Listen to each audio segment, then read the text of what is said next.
Beta H C G pregnant ആയ ആളുകളും അതുപോലെ തന്നെ പ്രഗ്നൻസിയിലൂടെ കടന്നു പോയിക്കൊണ്ടിരിക്കുന്ന ആളുകൾക്കും വളരെ സുപരിചിതമായിരിക്കും ബീറ്റ എച്ച് സി ജി എന്ന് പറയുന്നത്. സാധാരണ നമ്മുടെ പീരിയഡ്സ് മിസ്സാകുമ്പോൾ അല്ലെങ്കിൽ 2 ദിവസം ഡേറ്റ് തെറ്റുന്ന സമയത്തായിരിക്കും നമ്മൾ പ്രഗ്നൻസിനെ കുറിച്ചൊക്കെ ചിന്തിക്കുക. പ്രത്യേകിച്ച് കല്യാണം കഴിഞ്ഞ ആളുകളും അതുപോലെ തന്നെ സെക്ഷുവലി ആക്റ്റീവ് ആയിട്ടുള്ള ആളുകളും ഉടനെ തന്നെ നമ്മൾ എന്താ ചെയ്യുക, ഒരു മെഡിക്കൽ സ്റ്റോറിൽ പോയിട്ട് UPTൻ്റെ കിറ്റ് വാങ്ങും, യൂറിൻ പ്രഗ്നൻസി ടെസ്റ്റിൻ്റെ കിറ്റ് വാങ്ങും. എന്നിട്ട് നമ്മൾ യൂറിൻ ചെക്ക് ചെയ്യും. ആ കാർഡിനകത്ത് 2 ലൈന് കാണുകയാണെങ്കിൽ പ്രഗ്നൻ്റ് ആണ്, അതല്ല ഒരു ലൈന് മാത്രമേ കാണുന്നുള്ളൂ എങ്കിൽ പ്രഗ്നൻ്റ് അല്ല. ശരിക്കും നമ്മളിവിടെ ചെയ്യുന്നത് എന്താണെന്നറിയോ, യൂറിനിൽ ബീറ്റ എച്ച് സി ജി ഉണ്ടോ ഇല്ലയോ എന്ന് ചെക്ക് ചെയ്യാണ് ചെയ്യുക. യൂറിനിൽ ബീറ്റ എച്ച് സി ജി ഉണ്ടെങ്കിലാണ് 2 ലൈന് കാണുക, ബീറ്റ എച്ച് സി ജി ഇല്ല എങ്കിൽ ഒരു ലൈന് മാത്രമേ കാണുള്ളൂ. അപ്പോൾ എന്താണ് ബീറ്റ എച്ച് സി ജി, എവിടെ നിന്നാണ് ഇത് വരുന്നത്? പ്രഗ്നൻ്റ് ആണ് എങ്കിൽ എന്തായാലും ഒരു കുഞ്ഞുണ്ടാകുമല്ലോ. വളരെ നേരത്തെ ആയതുകൊണ്ട് ആ കുഞ്ഞിനെ നമ്മൾ എംബ്രിയോ എന്നൊക്കെയാണ് പറയാം. അത് അച്ഛൻ്റെ സ്പേമും അതുപോലെ തന്നെ അമ്മേൻ്റെ ഓവും കൂടി ചേർന്നിട്ടുണ്ടാകുന്ന സാധനമാണ്. ഈ കുട്ടി, അതായത് ഈ എംബ്രിയോ എന്ന് പറയുന്ന കുഞ്ഞ് പിന്നെ ഗർഭപാത്രത്തിൽ എത്തുന്ന സമയത്ത് അത് ഗർഭപാത്രത്തിൽ പറ്റിപ്പിടിക്കാൻ വേണ്ടിയിട്ട് ശ്രമിക്കും. അങ്ങനെ ഏത് ഭാഗത്താണോ ഈ കുഞ്ഞ്, ചെറിയ കുഞ്ഞ്, വളരെ ചെറിയ കുഞ്ഞ് പറ്റിപ്പിടിക്കാൻ വേണ്ടി ശ്രമിക്കുന്നത്, ആ ഭാഗത്ത് നിന്നും വരുന്ന ഒരു കെമിക്കലാണെന്ത്, ബീറ്റ എച്ച് സി ജി എന്ന് പറയുന്നത്. ഇതേ സ്ഥലത്തു നിന്നാണ് പിന്നീട്, ഇതേ സ്ഥലമാണ്, ഇത് എവിടെയാണോ പറ്റിപ്പിടിക്കുന്നത് ആ സ്ഥലമാണ് പിന്നീട് പ്ലാസൻ്റ ആയിട്ട് മാറുക. ഈ പ്ലാസൻ്റയാണ് കുട്ടിക്ക് വേണ്ട ഗ്ലൂക്കോസ് ആയാലും അതുപോലെ തന്നെ ഓക്സിജൻ ആയാലും ന്യൂട്രിയൻസ് ആയാലും ഒക്കെ കൊണ്ടു കൊടുക്കുന്നത്. ഇനി എന്തിനാണ് ബീറ്റ എച്ച് സി ജി?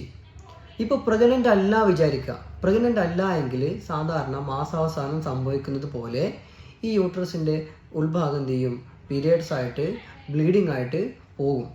പക്ഷേ ഇപ്പോൾ അവിടെ ഒരു കുഞ്ഞ് വളർന്നുകൊണ്ടിരിക്കുകയാണ്.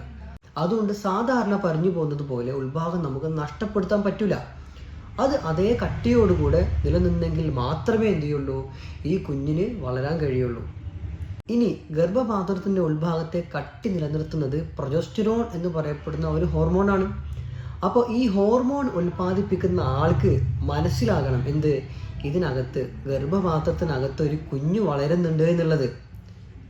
ആ സന്ദേശം എത്തിക്കുന്ന ആളാണ് ബീറ്റ എച്ച് സി ജി എന്ന് പറയുന്നത്.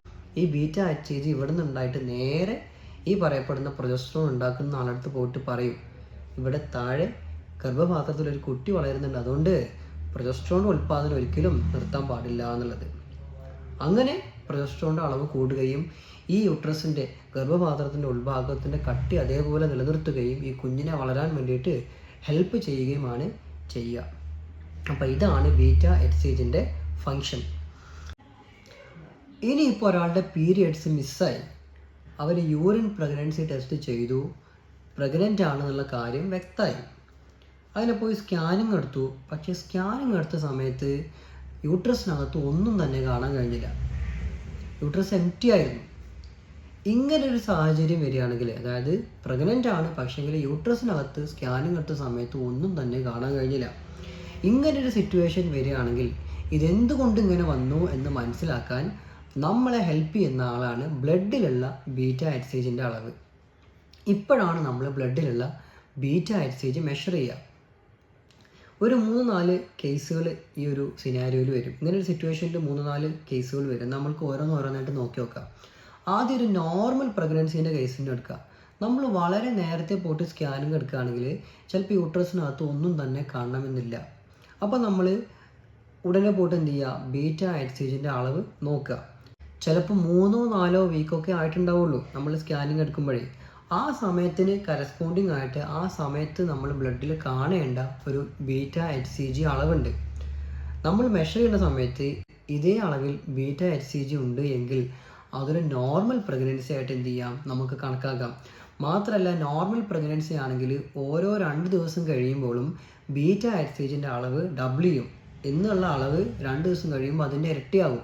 അപ്പോൾ 2 ദിവസം കഴിഞ്ഞിട്ട് നമ്മൾ ഒന്നുകൂടെ പരിശോധിച്ച് നോക്കുമ്പോൾ ഇരട്ടി ആകുന്നുണ്ട് എങ്കിൽ അത് നോർമൽ പ്രഗ്നൻസിയാണ്. ഒരു 2 ആഴ്ച കഴിഞ്ഞിട്ട് സ്കാനിങ് എടുത്ത് നോക്കുകയാണെന്ന് വെച്ചെങ്കിൽ ചിലപ്പോൾ വ്യക്തമായിട്ട് എംബ്രിയോനെ കാണാൻ സാധിച്ചേക്കാം. ഇനി മറ്റൊരു കേസിൽ 2 ആഴ്ച നമ്മൾ വെയിറ്റ് ചെയ്തു, പിന്നെ നമ്മൾ സ്കാനിങ് എടുത്ത് നോക്കി, പക്ഷേ യൂട്രസ് ഇപ്പോഴും എന്താണ്, എംപ്റ്റി ആണ്. യൂട്രസിനകത്ത് ഇപ്പോഴും കുഞ്ഞിനെ കാണാൻ കഴിയുന്നില്ല. അങ്ങനെയാണെങ്കിൽ നമുക്ക് സംശയിക്കാവുന്ന ഒരു പ്രശ്നമാണ് എന്ത്, എക്ടോപിക് പ്രഗ്നൻസി. അതായത് യൂട്രസിൽ ഗർഭപാത്രത്തിനകത്തല്ലാതെ മറ്റെവിടെയോ ആണ് കുഞ്ഞ് വളരുന്നത്. അങ്ങനെയാണെങ്കിൽ ബീറ്റ HCG എങ്ങനെയായിരിക്കും? സാധാരണ നോർമൽ പ്രഗ്നൻസിയിൽ ഉണ്ടാകുന്ന അതേ സ്പീഡിൽ ബീറ്റ HCG ഉയരണമെന്നില്ല. അത് ഉയരുന്നത് സ്ലോ ആയിട്ടായിരിക്കും. അതുപോലെ തന്നെ ഈ പീക്കാകുന്നതും കൂടുന്നതും സ്ലോ ആയിട്ടായിരിക്കും.